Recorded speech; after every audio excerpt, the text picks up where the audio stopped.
હવામાન વિભાગની આગાહી જોઈએ, જ્યાં ખેડૂતો માટે હવે ચિંતાની ખબર સામે આવી રહી છે અને તૈયાર પાક તબાહ થવા જઈ રહ્યો છે તેવા એંધાણ અત્યારે સામે આવી રહ્યા છે। ભર ઉનાળે ચોમાસાની આગાહી કરવામાં આવી હવામાન વિભાગ દ્વારા અને ગુજરાતમાં આગામી 24 કલાકમાં જે વરસાદ છે તે પણ વરસી શકે છે। હવામાન વિભાગે આ અંગે આગાહી કરી છે અને 5 દિવસ સુધી કમોસમી વરસાદ વરસશે તો સૌરાષ્ટ્ર કચ્છમાં પણ કમોસમી વરસાદ વરસવાની શક્યતાઓ રહેલી છે। બનાસકાંઠા મહેસાણામાં પણ કમોસમી વરસાદ વરસી શકે છે તો સાથે જ વડોદરા વલસાડ નવસારીમાં પણ અસર જોવા મળશે।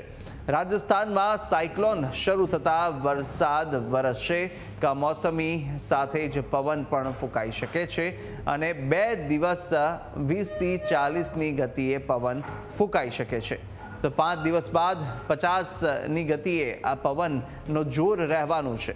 સૌરાષ્ટ્ર અને કચ્છના પણ પવન ફૂંકાઈ શકે છે તેવી પણ અત્યારે આગાહી હવામાન વિભાગે કરી છે।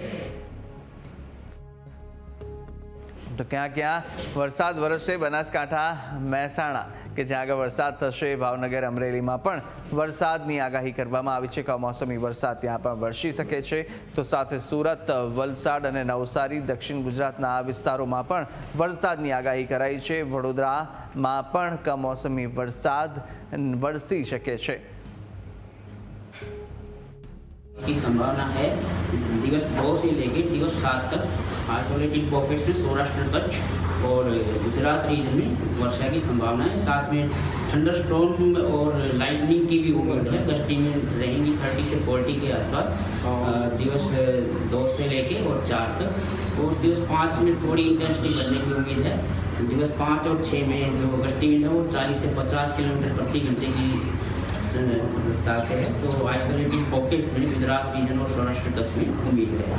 डे 7 में भी बारिश की उम्मीद है कुछ डिस्ट्रिक्ट्स में आइसोलेटेड पॉकेट्स में। और विंड्स जो है लगभग 40 से 50 डे 7 में। और जो कोस्टल का जो हमने दिया है, साउथ वेस्टर्ली से वेस्टर्ली विंड्स रहेंगी जिसमें 15 से 20 नॉट साउथ गुजरात कोस्ट के लिए और नॉर्थ गुजरात कोस्ट दोनों के लिए।